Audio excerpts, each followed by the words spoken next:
All right, there we go. Microphone's working, computer's working. This is great. All right, as you can see, we are on the fourth class in this series on the book of Hebrews. We're going to be looking at hopefully or definitely all of chapter 1 and probably the first 4 verses of chapter 2. So if you want to turn there, you can. Actually, I prefer it so that we can all read together, because I'm not going to have a ton of text on screen, because frankly it'd be just way too much. But as you're turning there and getting settled, I want to remind you of a couple things. One, the author, in my opinion, is very much making an argument with this entire epistle. Some people even say it's actually just a written down sermon. And as you go through it, you can kind of almost hear somebody delivering it in that kind of a way. Nonetheless, they're making an argument, okay? And so arguments are not typically built off of one sentence or maybe even one paragraph. In this case, it's an entire book, if you will, right? 14 chapters, I think, 13 chapters, and that is the entire argument. So unfortunately, as we're going through it, we're having to sort of dissect it. I sort of lamented that earlier, okay? So keep that in mind. As we move on from one section, it doesn't mean we're done with that section. It means that we're moving from that one into a new section, and it is building upon itself. It's a bridge from one idea to another, or perhaps an example leading to an idea, or both, right? Reverse it sometimes. So just keep that in mind, because we're definitely going to see that here. One thing that I noticed, I came across this acronym. Has anybody heard this before? The HANDS acronym. We've been talking about the deity of Christ, right?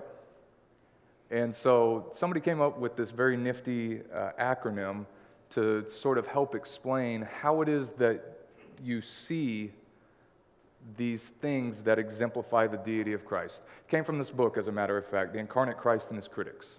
The two authors that wrote it came up with this acronym. HANDS, H-A-N-D-S, right?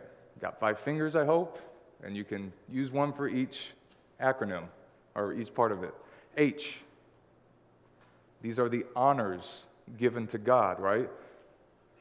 So when you're looking for things in the Bible that perhaps demonstrate the deity of Christ, look for times where Jesus is given the honors of God.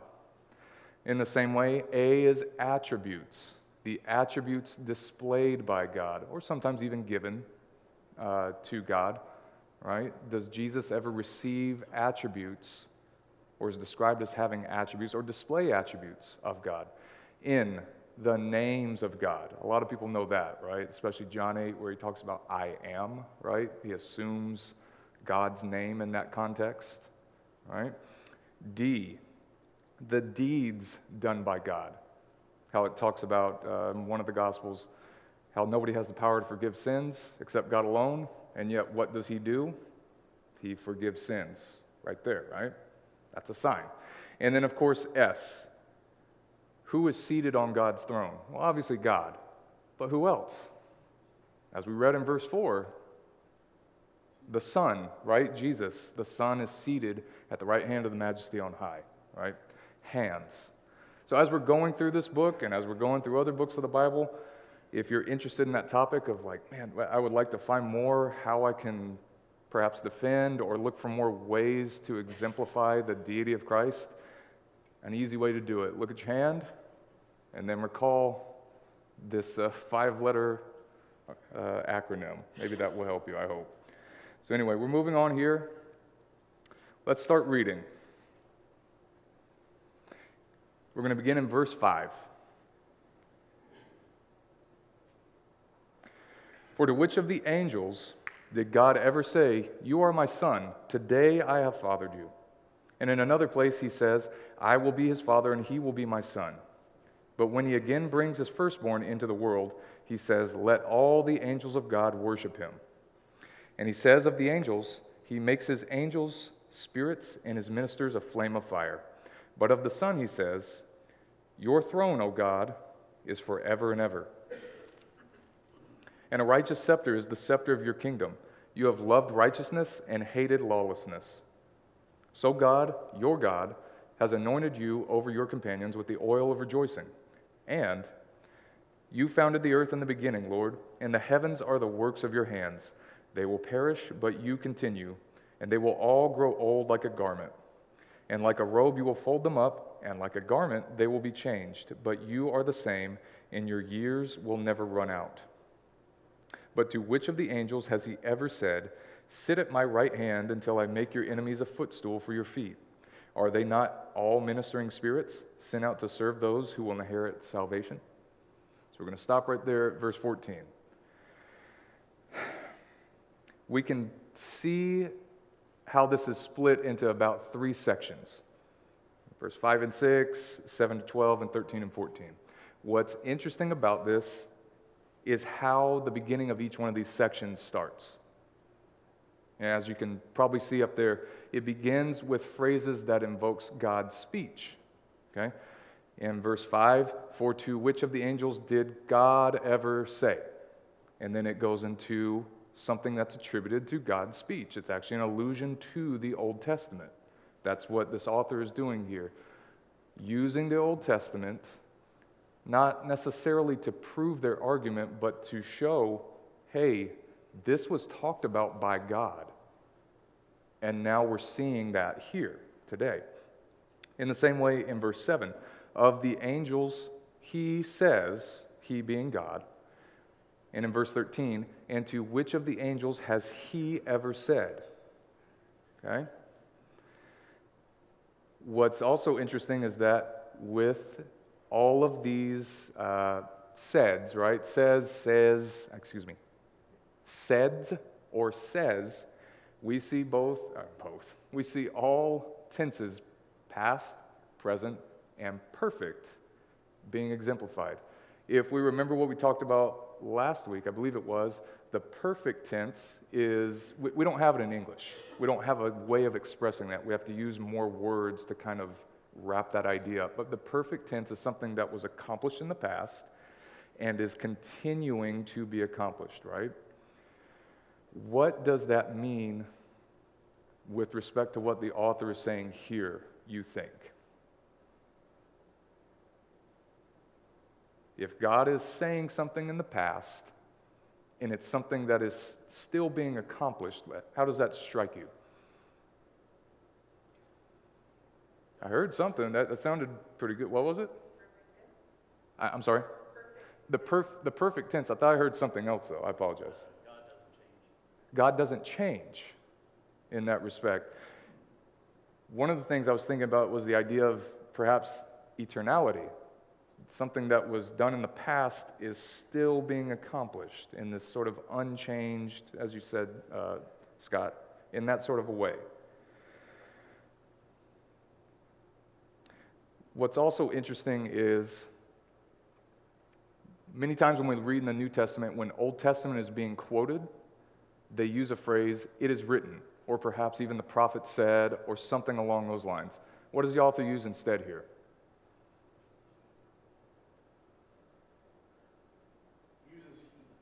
Uses he to refer to God, and in what is he doing? It is actually God's speech. We have plenty of historical content within, Chronicles, Kings, etc. I would probably argue that's not all God's speech. Talking about how this king went here and so on and so forth. I'm not saying it's not inspired perhaps, but that's not God actually speaking. This is different. The author is making a very bold point. Look, God is speaking, and these are the things that he said. Now think about that in relation to verses 1 through 4. What was being revealed in those verses? Long time ago, God spoke through prophets, but now he speaks to us in his Son. So he's kind of making this argument that's going, circular sounds bad. I don't mean it to sound that way. You don't want to make circular arguments. They're faulty. But he's making a point, and then he's bringing it back around by using the actual text itself, by using God's speech itself to make his point. And I find that fascinating. Again, could have used it as written. In fact, they do use it as written later on in Hebrews. But right here in this section, the focus is on God's speech. I just find that very, very fascinating. You can also see corresponding verses. Okay? So you may have to do some flipping. Unfortunately, I have to do flipping because of how my Bible's split on this particular passage. But you can see in verse 2, in these last days he has spoken to us in a son. The corresponding verse in this next section we're looking at is, you are my son. Today I have begotten you, right? When we look at the second part of verse 2, through whom he created the world, verse 10 gives a corresponding verse. You, Lord, laid the foundation of the earth in the beginning. Another example here. He is the radiance of the glory of God and the exact imprint of his nature. And then we see in verse 8, but of the Son he says, your throne, O God, is forever and ever, right? He makes an argument, using no Old Testament, by the way, in that first 4 verses. He makes an argument about the Son is this, the Son is that, the Son is this, the Son is that. And then pulls Old Testament verses to show, I'm not just saying this, God is saying this. Do you see what's going on here? And then again, he sat down at the right hand of the Majesty on high, in verse 3.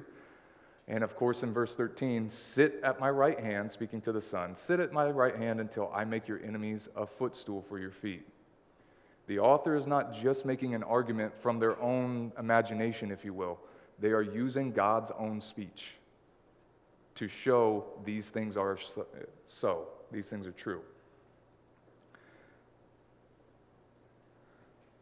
One more here. Thus he became so far better than the angels as he has inherited a name superior to theirs. And then in verse 6, of course, it says, let all the angels worship him. If you have a name superior to the angels, it would follow that the angels would be right to worship you for that. Okay? Any questions about that so far? Any other thoughts? Yeah, Robert. What do you say about worship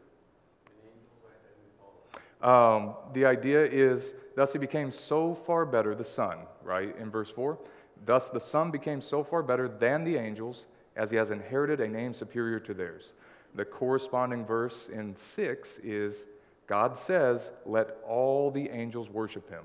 The idea being, if you have a name superior to the angels, they're right to worship you then, in that sense.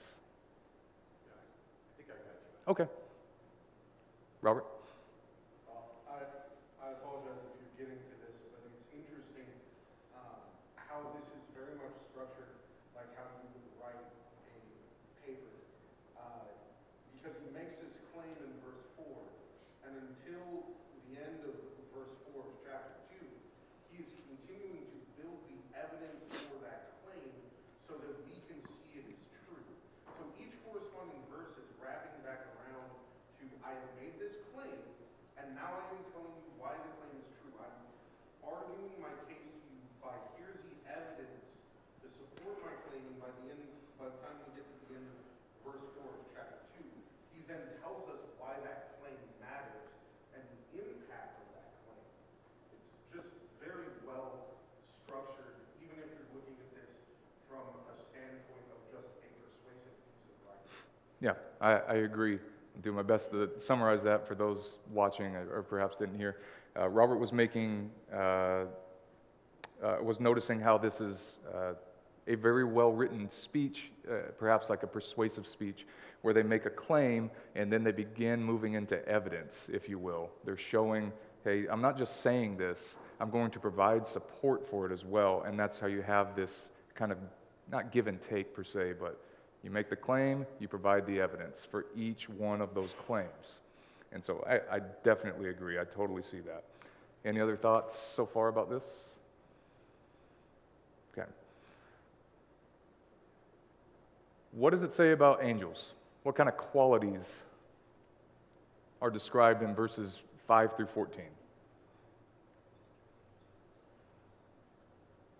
So in verse 5, we see it doesn't say you are not the Son, but it implies they are not the Son, right? Because they are worshiping the Son. Okay? In verse 6, again, they actually do worship the Son, right? In verse 7, we can talk about this a little bit if somebody's not sure. And he says of the angels, he makes his angels spirits and his ministers a flame of fire. This is pointing at the idea that the angels have sort of an ephemeral quality. They're not permanent, they're not lasting. That idea of a spirit is more like a vapor. In the presence of God, angels are nothing, essentially, is what this is getting at, because it's going to contrast it with the Son. I'll get to that in a minute. In verse 13, they are not given positions equal with God, right?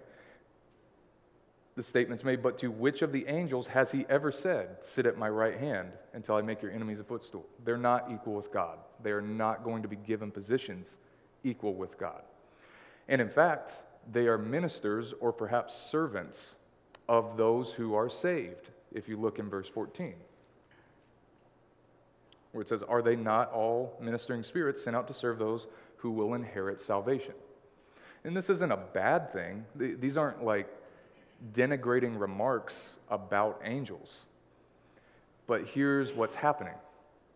These are the qualities of angels. Now let's look at the Son.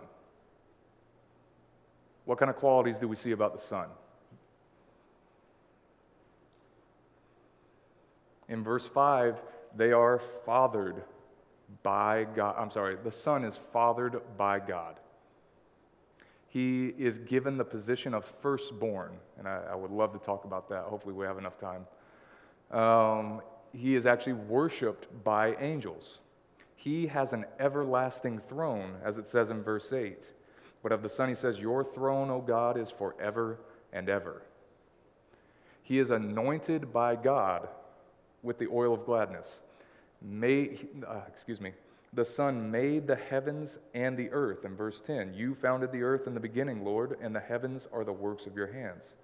He is eternal and unchanging, as it talks about this idea of garments perishing and kind of withering away, but he stands unchanged forever.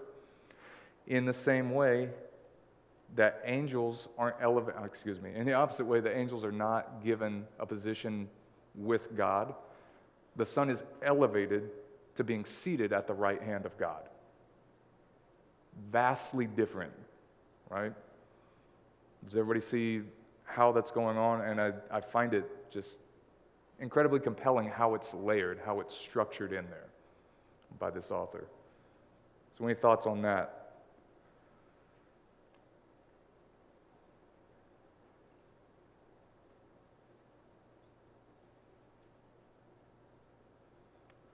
No questions? Nothing like that? Okay. Well, we may have time to get through everything I want then, if that's the case. What is the contrast between the Son and the angels here?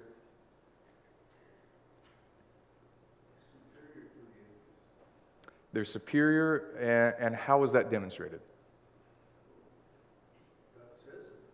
God says it. What kind of examples are given?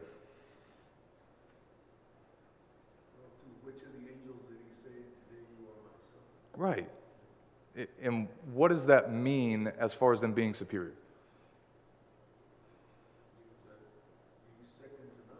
Okay. Is there something unique or special about being a son as opposed to being an angel? Inheritance. Okay. So there's something very unique, something very different about this idea of the Son and the angels, right? What do we see in verses 4 and 5? We may have covered that. Let me see. Yeah, we already covered that. I apologize. What do we see as far as contrast in verse 6?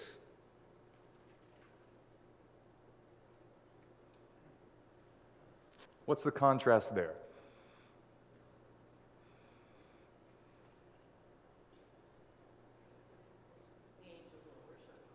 the angels will worship him. Do we ever see a mention of the Son worshiping the angels? We don't, right? There's something, again, vastly different about the Son as compared to these angels. How about between the verses 7, right? So if you look, there's a quality about angels described there in verse 7, and then a larger quality described by the Son in verses 8 through 12. What do we see?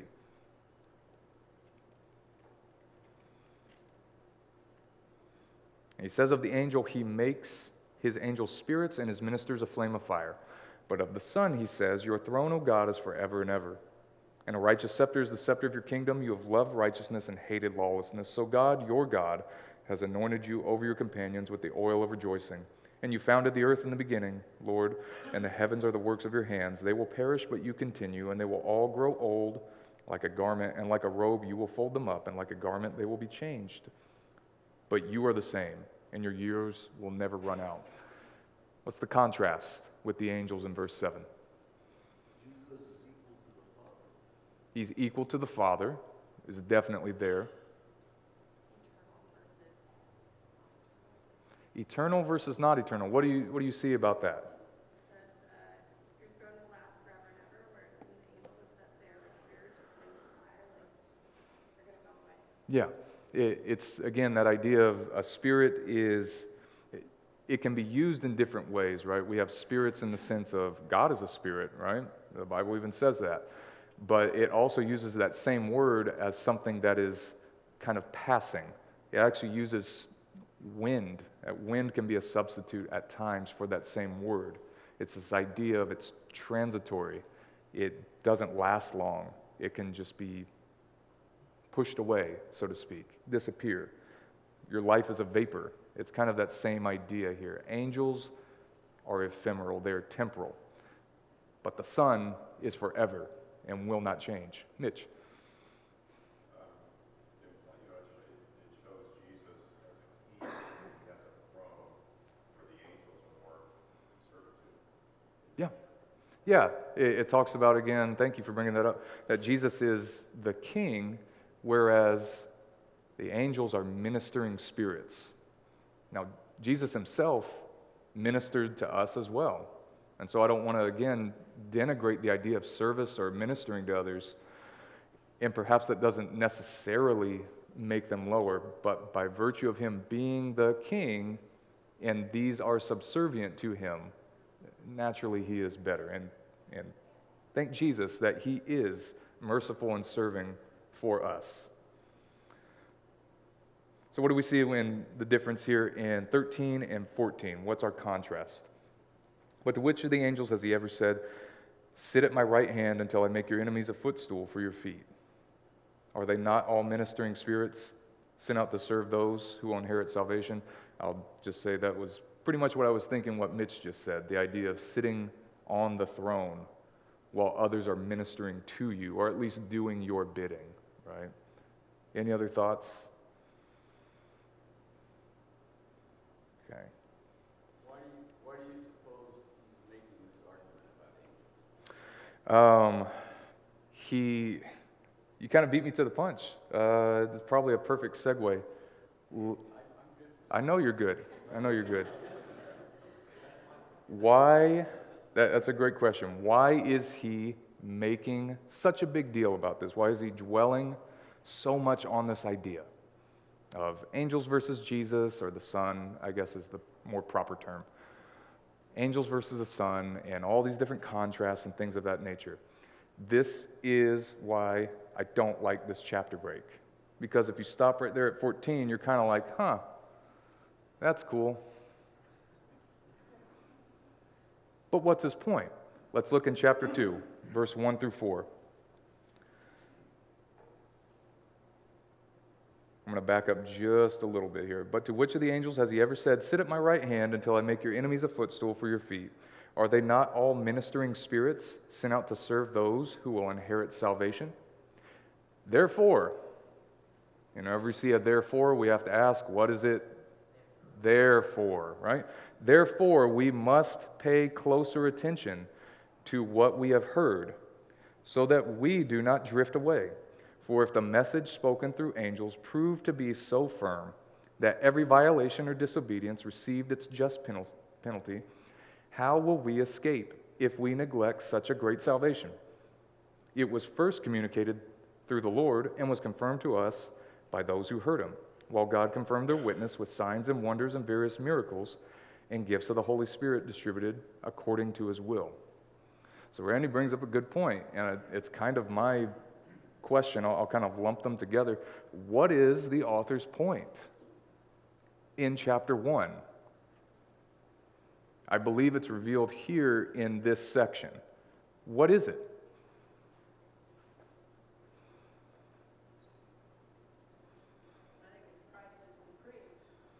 That Christ is supreme. That's definitely in there. He goes to great lengths to express that. Yes? That we should listen to what Jesus or perhaps the Son said. Robert. Might be going too far in this, but a lot of the Old Testament was brought forth in communication through the angels. And so if we're looking at this as a treatise for Jewish Christians not to go back to just Judaism, they're exchanging something that is given by angels for something that is given by someone who is better than angels. And I think that's in verse 2 and 3 of chapter 2. So, Robert is touching on an idea, and it does delve into the historical context of when this was written and who it was written to, and kind of a reason why it has the name, the letter to the Hebrews. It's written to Jewish people, to Hebrews, probably Christians, I think there's some debate about it, but nonetheless to Jewish people. They brought with them a lot of customs, a lot of worldviews, a lot of theological views that the author is appealing to in a sense, and also helping them to work through. One of those ideas is the angels delivered the law. And this is not something that just somebody came up with. The Bible itself refers to that. If you look in Galatians 3:19, I believe it is, yeah. Galatians 3:19, Paul writes, "Why then was the law given? It was added because of transgressions until the arrival of the descendant to whom the promise has been made. It was administered through angels by an intermediary."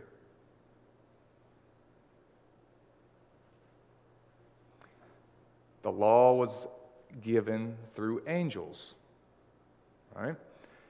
If nothing else, I don't want to necessarily debate like, well, we don't read, Moses receiving it from the angels. It seems just come from, okay. I'm not necessarily wanting to engage on that point. The fact is, though, that Jewish thought was, yes, angels did deliver the law to people. So now let's bring this home. What is the point? Why does the author go through all of this with angels and the Son in chapter 1 and then arrive in chapter 2 here? What is their point? We've already kind of touched on it, but now let's bring it all wrapped around together.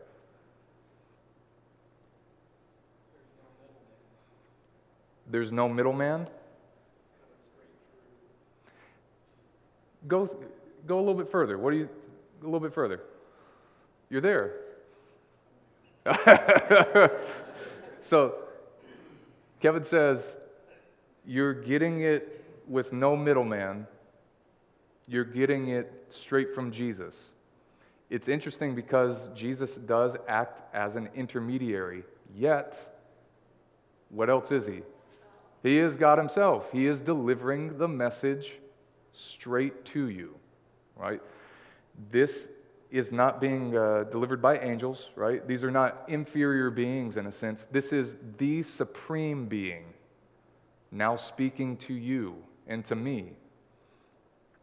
Jesus actually gave a parable about, I'm going to mess it up terribly, I apologize, but one about servants that are attacking the king's servants every time that he brings them a message. The king sends a servant out, and they kill that servant, and so he sends another one, and they kill that one. And so the king says, I'll send my son. They'll respect my son. And what do? They kill him.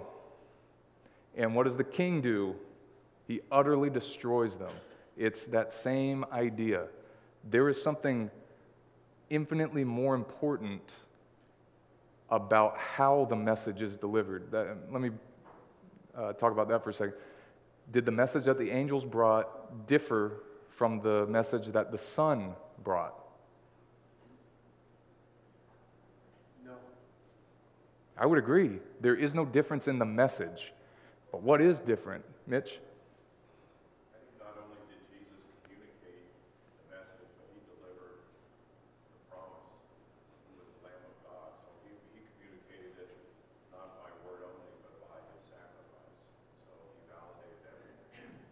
So he's the ultimate communicator. He spoke, but then he acted and he brought it about. And that just further glorifies him, right? It separates him. He's not a messenger, he's the deliverer. Very well put. I'll do my best here. Jesus not only spoke the message, but lived it out through his actions and became not simply a messenger, but a deliverer, in a sense, or perhaps more than a sense. I'm doing my best. You said it much better than I did. I apologize. Mark. When we look at angels, this is my thought, I don't know. When we look at angels, we typically look at spiritual beings. And they, the messengers for Christ and special functions. We can read that throughout the New Testament, how many things that they did do. They served, believers. They protect the helpless. They were proclaiming, like you said, God's word. When we look at the Son of God, he was human. He was a human. He was and is a leader. And, we look at him as a model, a role, as far as the way that we're supposed to be living our life. And like Mitch said, he was a sacrifice. And there's a very big contrast. God called him his son. He didn't call the angel. Yeah. And so, kind of tagging along with what Mitch had said, I'm going to do my best here. Jesus was a human, and that is going to be a huge point within the letter to the Hebrews later on.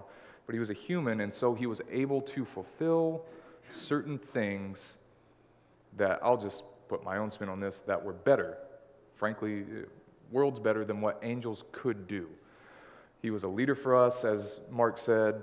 I believe Mitch had mentioned as well, he was the sacrifice that fulfilled promise. The angels could not do that. Jesus himself did. Not only was he God who brought a message, but he fulfilled that message, and he continues to do so to this day, right? If we get a little bit deeper on the whole nature of being, just like the wording of the Son of God, because if we look at Job, it says that the sons of God were presenting themselves to God, which would be attributed to the angels. They were called sons of God. And then even in Luke, when it goes to the genealogy of Adam, well, Jesus, when it gets to Adam, it says, Adam, the son of God. Yeah. So I think the difference is being a son of God versus the son of God. That there's a level of divinity which none of the others have, even though they are called sons of God as well. Yeah, so James is bringing up the point about there are mentions of sons, other sons of God, so to speak, within the Bible, where we see in Job it talks about sons of God being angels, and in the genealogy in Luke it references Adam as being a son of God, or perhaps even the son of God. But I would agree with you that there is a difference, and the language does reflect that. Being a son of God, an indefinite article a, versus the Son of God, the definite article, it does imply something different. There's also something that, unfortunately, I don't know if I'm going to be able to squeeze it into our classes about this idea of sonship. I'm working on trying to figure out a way to do that, but yeah, sonship is a huge thing that some people really get tripped up on, but I'm glad you brought that up. One of the things here that I think we need to keep in mind is in verse 2 of chapter 1, it mentions that there was a design of the words in the Old Testament are to be brought through the prophets. Well, how do the prophets get that communication from God? Usually it was through angels. And the law being the same thing. So we see that there is this intentionality that in the new law through Christ, the New Testament, is brought through Christ not because the old was inferior, but rather that there was an intention of this is going to be done this way, and the new law is going to be done this way through Christ. And I think that's something, especially as we go forward to Hebrews, that I like to remind myself of is these are two different systems that are designed both in the perfection of God, but they are intentionally designed to where one does have a more perfect or a better mechanism of how we get the words of how we get the law. Yeah, totally agree. Not going to try and repeat it. Sorry. Yeah, there's two different systems that we have one that came through the angels, so to speak, and then we see the full revelation, or perhaps a superior revelation, if you will, in the Son, I guess is maybe the simplest way I can put that. So any other thoughts about this section? Yeah, Stephen. When I picture an angel, I think of the wings that they have. Oh, yeah. And again, that's an inferior version of Jesus in the sense that he doesn't need them for any of those reasons. Biblically, it was to hide, their eyes from God's holiness. Mhm. He doesn't need that at all. He's God. Mhm. Nor does he need it on his feet because he's humble already. Mhm. He doesn't need to fly for a lot of other reasons. But you get the point. He's better. Yeah. So Stephen points out the idea that angels are typically depicted with wings, and Jesus has no requirement for that. Some of the reasons he brought up was angels needing to obscure their eyes from the holiness of God, to cover their feet, when Jesus had no need of that because he was already humbled.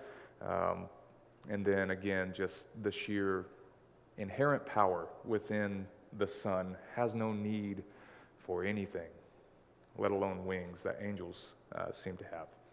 Any other thoughts? Yes? Thinking of this also as kind of a warning, Mm-hmm. because Very much. if you get a message from an angel and it differs from what Christ said, then no. Sometimes this is probably just me, but sometimes I think about situations where someone has claimed to have gotten a message from an angel, like Joseph Smith or Muhammad.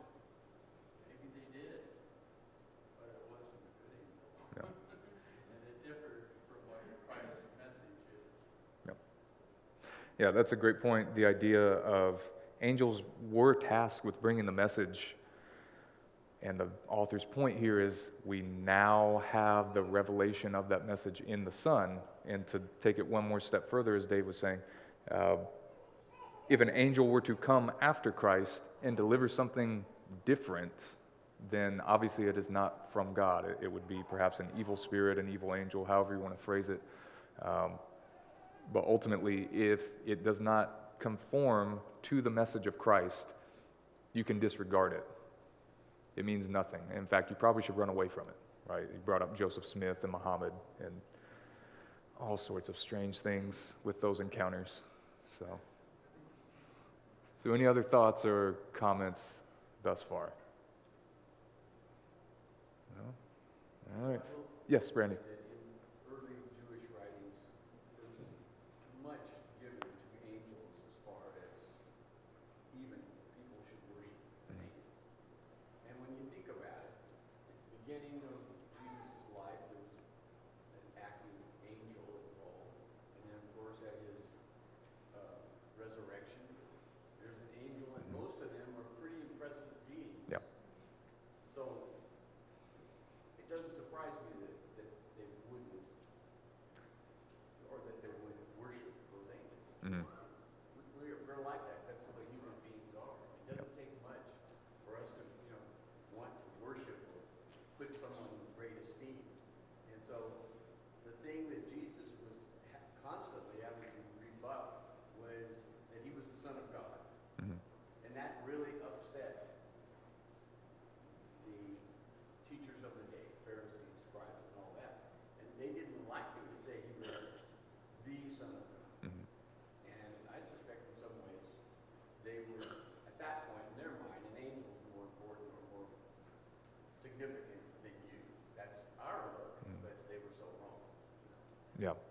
So Rennie brings up the idea that angels obviously existed. People had encounters with those angels, and we can read about how they reacted. There was something, frankly, glorious about how they appeared, how they communicated. You can read all the reactions within the Bible. He brought up the point about angels being present at his birth, angels being present at his resurrection from the tomb, and people were frightened. People were taken aback. We can read even in Revelation where John sees an angel and falls down to worship him. The angel quickly says, "Don't do that," right?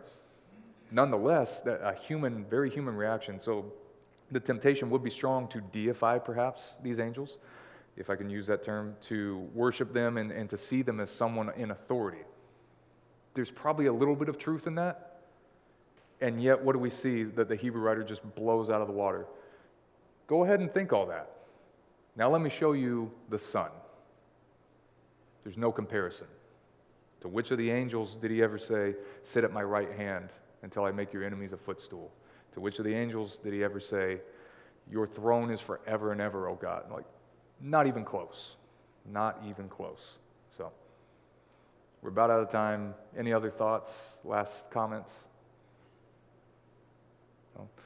If not, I thank you all for your questions and thoughtful comments.